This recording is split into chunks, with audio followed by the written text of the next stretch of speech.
Hello, friends, and welcome into the Marriage Talk podcast. It is great to have you with us on this journey to happily ever aftering together. And we're glad you're subscribing and hopefully sharing the link with other couples in your life, or maybe just other individuals who you know are facing a similar struggle or challenge that you might be. Bill Hobson here, along with Jay and Laura LaFoon, and you can find out all sorts of information on their ministry at jayandlaura.com, or in the notes below the podcast, we have a link to their website. And I enter into today's conversation, Jay and Laura, with a bit of fear and trepidation because I'm concerned that 30 minutes from now, you're going to be trying to convince me to be less selfish. And we can't have that, frankly. Our topic today is lose yourself. And I'm kind of predicting that's where we're heading. So am I heading down the right, very nervous trail? Well, I love to ask people this question. Who is the biggest loser of all time? The biggest loser of all time. And you can't say the 0-16 Lions. Oh, I was like, thinking back to the old TV show but I was going to go Lions. Yeah. In my opinion, and it is just my opinion, the biggest loser of all time is Jesus Christ. You're so spiritual. I am, because he lost heaven. Philippians chapter 2 says he made himself nothing. So from being God incarnate, or God of the triune God, part of the triune God, to making himself what? Nothing. That's the biggest loss I can think of. And as Christ followers, that's what we're supposed to emulate, is to lose ourselves for the sake of the body of Christ, first and foremost, but this body of Christ here that resides in this husband and wife relationship. But we're human, so it's hard to do. Well, and here we are having that opener to the conversation. I don't know when you all are listening to it, but it's taking place during Holy Week is when we're talking about all this. So that example is especially poignant right now. So what are we to learn from that example?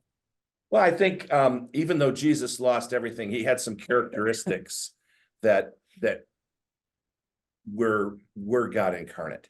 And so when we say lose ourselves, we're talking about losing our selfishness, losing that self-centeredness, losing that part of us that is only looking out for ourselves. And Christ's example, and I'll give you 4 very, very simple characteristics, and we can talk about them individually, but he was an encourager of people. He was a consoler of people. He consoled people. He had affection for people, and not like a sexual affection, but a real, desire to Human to human. Yeah, human to human. And then finally, he just had compassion. I mean, you look at when he was feeding the 5,000. The reason he fed them is because he had compassion upon them because they hadn't eaten, So, looking at those characteristics as it pertains to your marriage, how can those characteristics be magnified in your marriage? And I think, the easiest of these, in my opinion, is to encourage. To be an encourager. But I'm a words of affirmation guy, so that comes easy for me. Laura's spiritual gift is sarcasm, so it does not come easy for her. Yeah, same thing here. And you know what I love? You paint that word picture about Jesus's interaction with people. And I know that not everybody is a fan of the Chosen series, but we've been watching it. We just finished up the available seasons.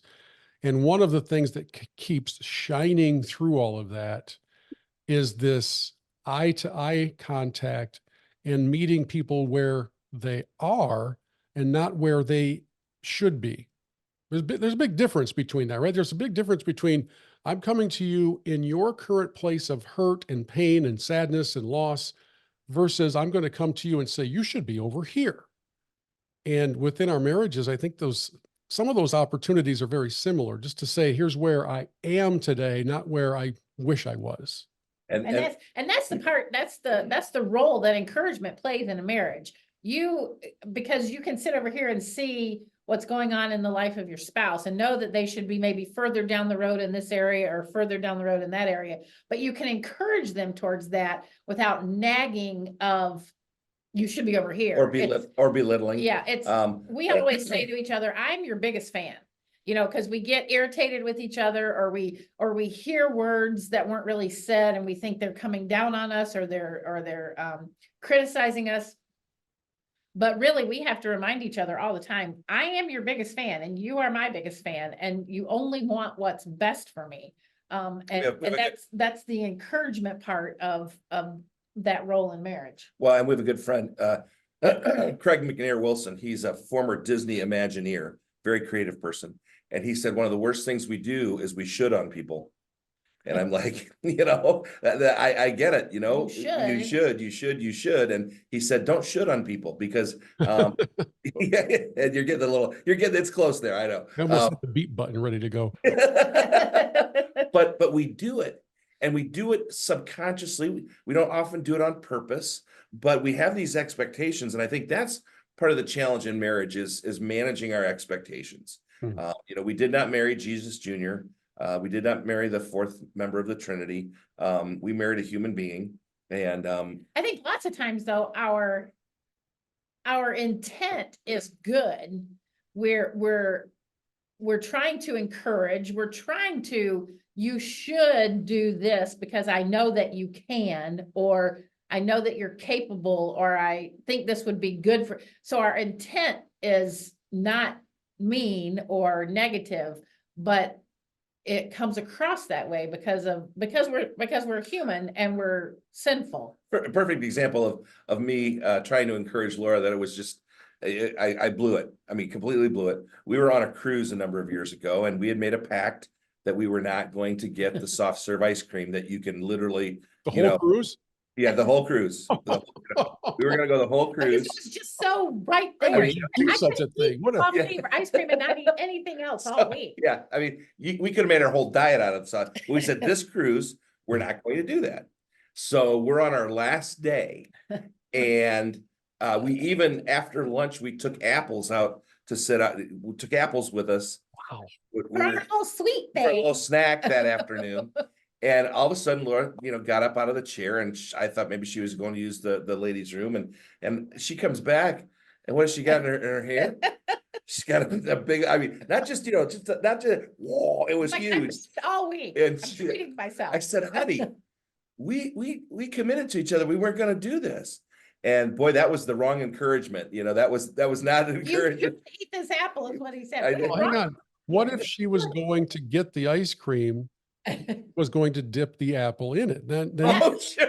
That makes sense. Yeah. I mean, because a dairy covered apple is exactly what nature would order. It's right. Exactly Or what should- was your rationale for this, by the way? I'm very curious. There was no Just rationale. I wanted some stinking ice cream. Right. See, Exactly. we could do it. Probably that was all it was. Yeah. We do stupid things like that. Let's just see if we can make it. We just a brief sidebar.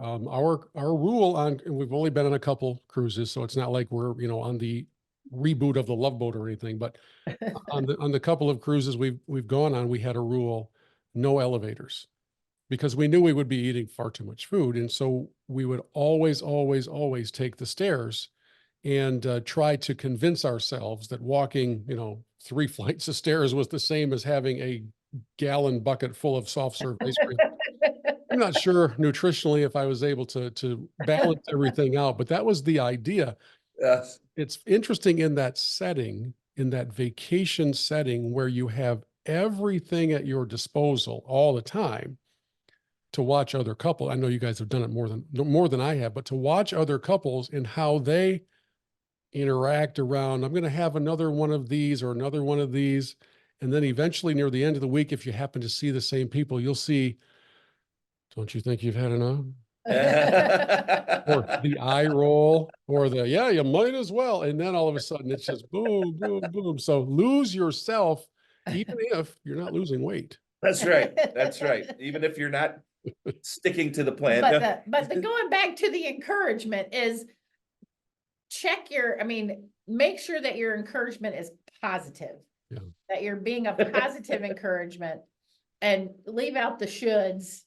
And the oughts. And the oughts, Yeah. and just, And it is and let each other know you are each other's biggest fan. the root of the word courage means to give courage. Mhm. When we encourage, we give courage.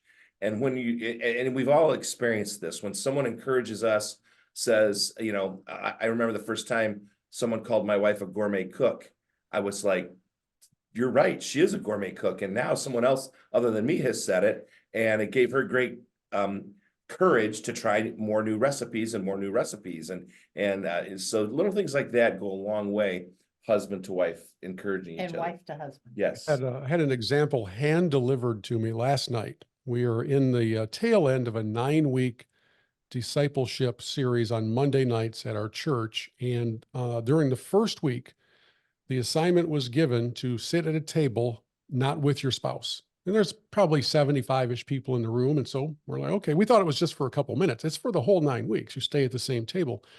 And last night during a 5-minute break, I'm walking down the hallway to get some water, and I passed a lady who was sitting at my wife's table. I don't really know this lady. And she walks by me and she said, I sure am enjoying spending time with your wife. And I'm kind of you guys know I'm a smart aleck. I'm never at a loss for words. And I was like, me too. No idea what to say. And then I forgot to tell my wife about that because it would have been such an encouragement to her to hear that from somebody else. And then I'm faced with next week, I've got to pay somebody at my table $5 to sit next to her. So I got to work on seeding that kind of a compliment. But it's really cool when you hear praise about your spouse. Yes. And I think what you're getting at today is the encouragement could also come from you, from me. Yes. Yes. And that is a really, and for all of these characteristics hold different levels of importance for different people. Obviously, as someone whose love language is words of affirmation, the encouragement is huge. Even if she says something like, you don't sweat much for a fat guy. I mean, that's at least some encouragement. But the next one is really hard for me. And that is I would say it's hard for both of us. Yeah, This next one. to console. I'm not feeling, I don't like to feel. Right. So So to console means I'd have to acknowledge that he has feelings. Hmm. And I'm not a feeling, I don't like to portray those feelings. Right. What is it? Like, I hate TV shows. Love TV shows that make me cry.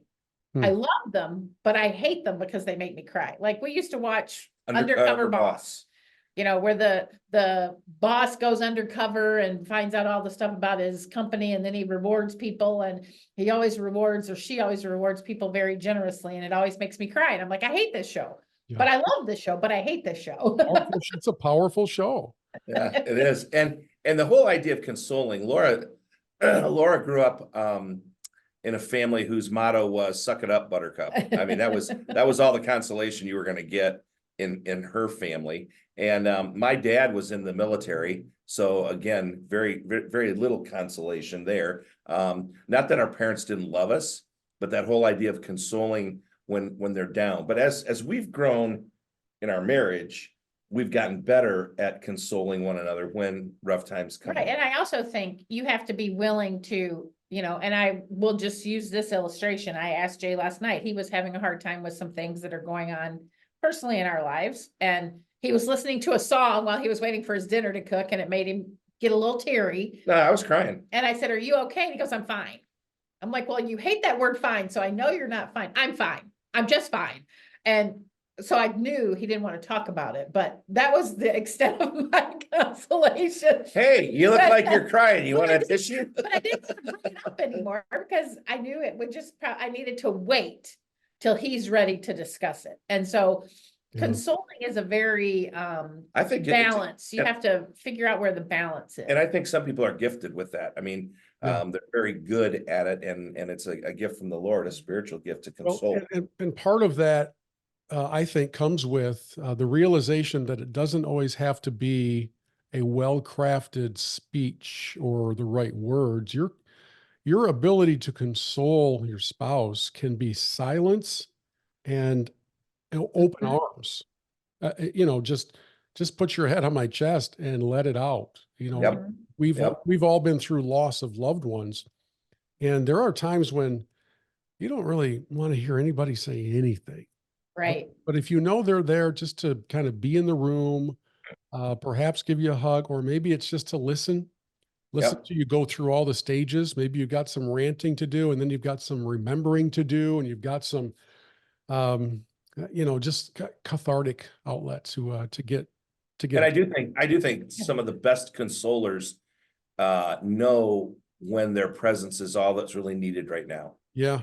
but the importance of that presence. Hmm. I need to know that I'm not alone. Mhm. I don't need anybody, you know, yapping at me, giving me, And we do that out of nervousness. I Right. mean, I remember talking to a friend that we have that they lost their son. He was 6 years old and he died very suddenly from a really rare disease. rare infection.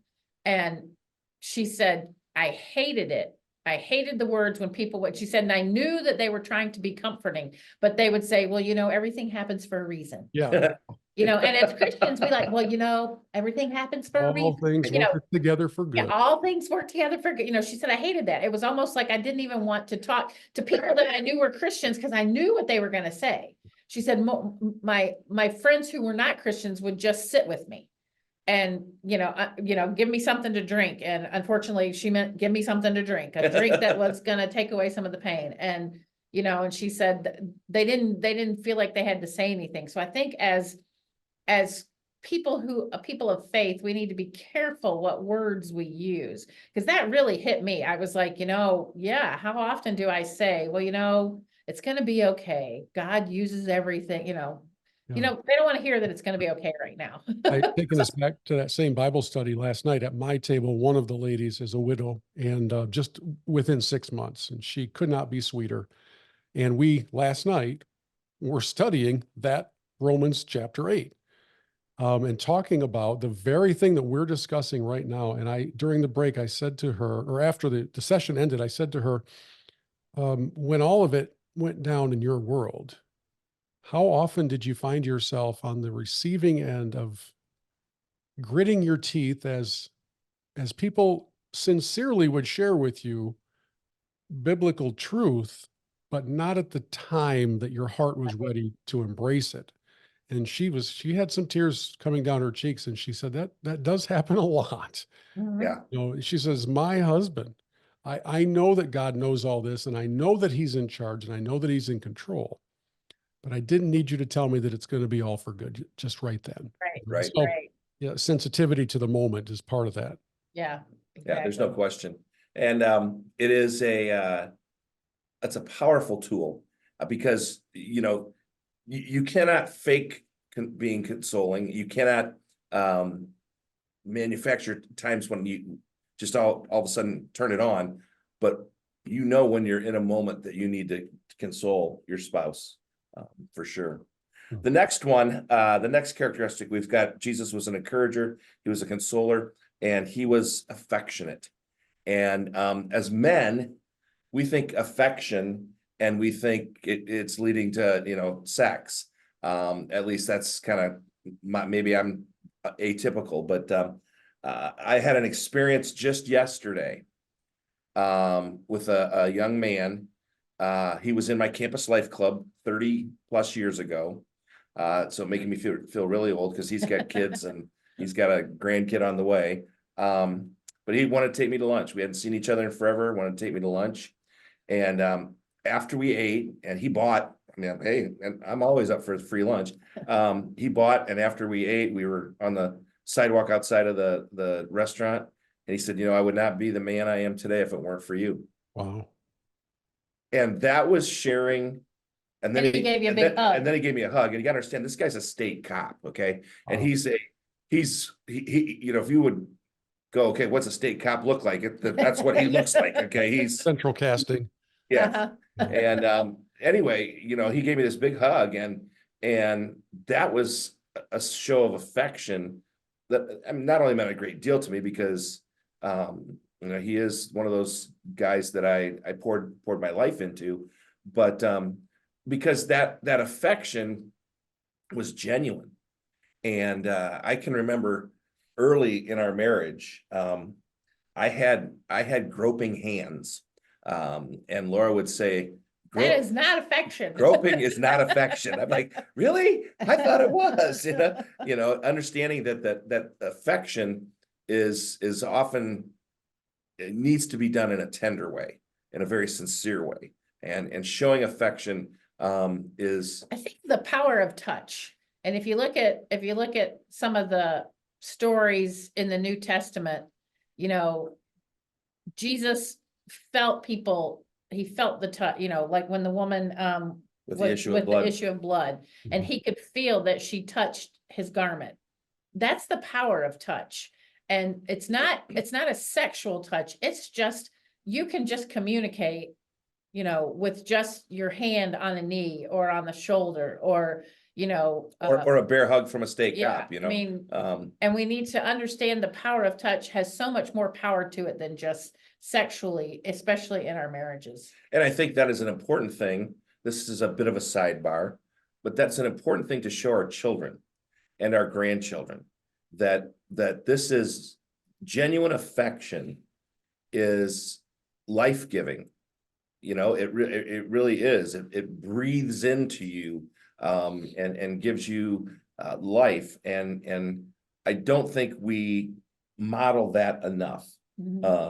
Genuine affection, we're afraid that they're going to take it the wrong way. And I don't think that's going to be the case if we're doing it genuinely. We've made jokes about this from stage and on lots of things. I did not grow up in a very affectionate home. So we always joke and say I live in a bubble. You don't come into my bubble unless you're invited into my bubble. So But over the pray for me, years, because I've not been able to unlock that bubble. that's not, because over the years, I have learned that touch is a huge, and I'm much more huggy than I ever used to be. I mean, I just will go up and hug people at church or people I haven't seen in a while. And I think sometimes people who've known me for a long time, that takes them aback. It's like, oh, she's hugging me, and so I'm having to step out of my. That's why every time, that's what I think is, oh, look, she's hugging me. I have to step out of my comfort zone in order to administer that touch that I know is so powerful and communicates without maybe words. But it's more of an action that communicates that love. And it's funny because all of these they kind of go hand in hand. When you're consoling someone and you just put your arm around them to just say, I'm here, you're giving them affection. You're also encouraging them because and it is all, these are all characteristics that Jesus perfected while he was on earth here. The ability to encourage, the ability to console, the ability to show genuine affection. Well, and you just think about his healing power. I mean, he's Jesus, he's God, but he could heal with a touch. And we don't realize the healing that we can bring both to a marriage relationship and to friendships and other relationships just by human touch. And this will date me a bit, but we used to talk about doctors and their bedside manner. And a lot of that had to do with your doctor would shake your hand, would put his arm around you or pat you on the on the shoulder and say, hey, it's going to be all right, kind of a thing. Or come to your house. Yeah, or come to your house. Yeah. And so it really is it's an opportunity to, again, lose yourself and do it for the sake of your spouse. Holding her hand, rubbing her shoulders, whatever, that just says tweaking my nose. Yes. Anything to really just say, I have affection for you. And then the last one, go ahead. Let me just interrupt you for a second. I'm reminded that we have this conversation at a time when it seems like narcissism is off the charts in our culture. And so this broad overall concept of selflessness is really countercultural. I've got full permission these days to speak my truth, to find my happiness. And we all know people who are going through some really severe marriage issues because somebody decided, I'm just not very happy today. Yeah. And so now they have decided that I'm going to go find that other happiness. And now obviously they haven't, and the family they left behind hasn't, and all. It's just this off the charts narcissism and selfishness that really flies in the face of this entire conversation that we're having. And I know we have one more area to explore, but I'm struck by where we are with this conversation in light of where we are as a culture. And you've hit the nail on the head, because Jesus, he was countercultural in his time. I mean, magnify that by 1,000 now, because not only are we allowed, we're actually encouraged to be that way. Yeah. our culture is not just saying that's allowable. They're like, no, you go find your truth. You go find your way. You go find your happiness. Well, And it if, might tell you different. yeah, Yeah. yeah. And if your happiness is dressing up like a dog, and Mhm. because that's, then go, I mean, it's ridiculous to think as believers to understand that that is not health. That is not the right way. That is not Christ's way. And that Christ gives us the example to lose ourselves. And in this culture, it becomes even more difficult. Yeah. Take us down the fourth area. Compassion. Yeah. Again, this is not very easy for me. I'm not And very, you because and me like I both, said, Laura. You and I me. grew up in a home that was like, suck it up, buttercup. And, so it was pull yourself up by your bootstraps, move on, you can do this. And that's because I grew up in a home, excuse me, with a father who was very ill my entire life. Mm. And so it was, I don't think anybody had time because we were always taking care of him. We didn't have time to be a problem for my mom, she didn't have time to take care of us. I mean, she did in the ways that she knew how, and she provided for us. But, if you've got something going on, figure it out. And so that's kind of my history, my family of origin. So I'm always like, yeah, you'll figure it out, won't you? And honestly, I think, again, compassion is a gift that I have not been given. Ironically, we work very closely with an organization called Compassion International, Yeah. which is a child relief organization.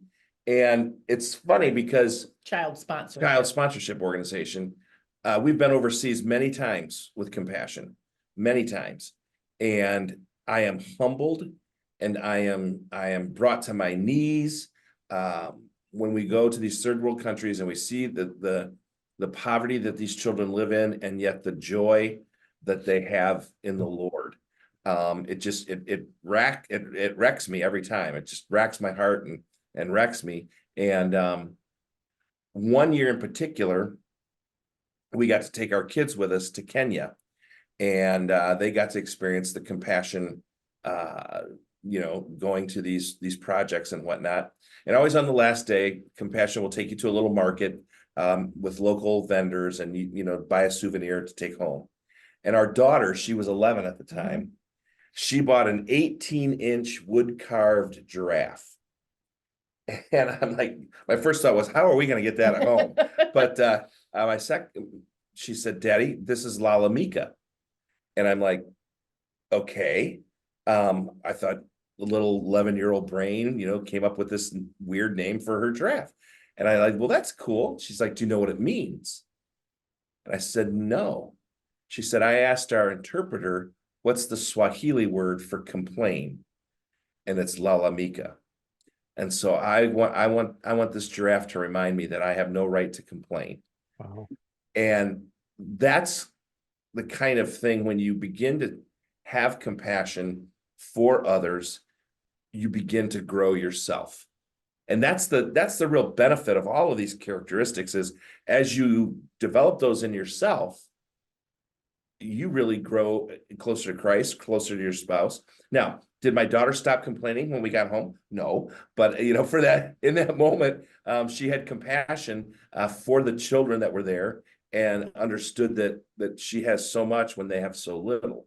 I think part of compassion too is putting yourself as best you can into the feet of somebody else. Yeah. I think so often we're so judgmental, and we're so quick to Judgy. We're judgy. We're quick to think, oh, look at that person. And I think it's amplified with social media. That you see, oh, look at what that person's doing. Oh, look where they get to go. And we're not, first of all, with social media, you don't see the whole story, obviously. But we also don't see, everybody has a story. Everybody's going through something. And we so often, because of this narcissistic society we live in, we think we're the only ones going through it, or woe is me. And we don't look to the other people that we come in contact with every day and just, first of all, pray for them, pray for whatever is going, because everybody's got something going on. Everybody pain is universal. Yeah. Everybody has something in their life that's just not quite right. And we don't tend to see that with a compassionate eye. I guess that would be the word. And I think the root of compassion is grace, giving grace, because, you know, one of the big things we talk about is forgiveness in marriage, and a compassionate person forgives. That comes from a understanding of God's grace that has been given to me. I mean, I know what God has saved me from, myself, and I want to offer that to others. And so when we're compassionate, we are offering grace. We're saying, we're not going to judge you. And obviously there are things in this world that the Lord will judge, but by golly, I don't read anywhere in scripture where we're supposed to be judging others. And I think when it comes to marriage, if we could exhibit these characteristics, this, you know, the encouragement, the consolation, the affection, and the encouragement here first, it'll be easier to do that with other people. But I think what happens is we find it easier to do with other people than it is to do with our own spouse. And again, that's just. So we'll be calling Ellen tomorrow, Bill. We'll Please. find I out. just remembered she's out of the country. So, Yeah, because it is funny. A lot of times we offer more of these things to people we don't know as well, yeah. because we don't think our spouse needs it, when deep down our spouse needs it more than anybody. Yeah, it's a really good point. We are more likely to ask somebody else, how are you doing, than to ask the person who shares a bed, a dining room table, a living room, and life with us day Right. by day. So Mhm. really good reminder. We'd love to have you all send us your thoughts and comments, maybe questions about this topic or any other that we've addressed here on Marriage Talk, or maybe something that you kind of wish was on a future episode. You can find all of the contact information in the podcast notes, whether you're listening to us in audio form or watching the YouTube version. We'd love to hear from you. And again, you can find out more about the ministry of Jay and Laura at jayandlaura.com. Thank you for listening. We'll be back again next week with another episode of Marriage Talk.